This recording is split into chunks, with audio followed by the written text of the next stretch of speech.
Ho scoperto che in internet c'è un sito che vende solamente prodotti veneti. Si chiama Amazon, con sede a Dosson, è interattivo, ha una voce guida e pensate un po' di chi è la voce? Ma di lui, di Zaya. Adesso mi collego. Di cosa che ho bisogno? Cosa sei che ti vuoi comprare? Mi servirebbe un imbuto. Cosa? Sì, quell'affare che si mette sulle bottiglie quando si travasa il vino, l'imbuto.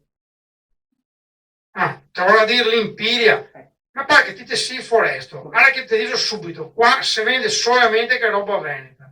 Dai, metti sul carreo e sbrigate. Cosa sai che ti serve dopo? Ah, mi servirebbe un set di posate per cucina.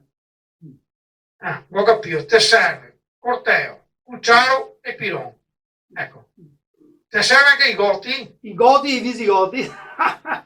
Ciao, sta attento macaco, non stammi a fare battute con me. Guarda che mi non ho tempo da perdere che godo da lavorare. E soprattutto, impara a parlare il veneto se non mi te cavo a connessione. No, no, aspetta, mi serve anche 1,5 kg di castagne secche. Ah, te voglio dire, stracaganasse. Va bene il veneto, però il tedesco proprio non lo so. Ti richiamo quando ho fatto un corso di lingue.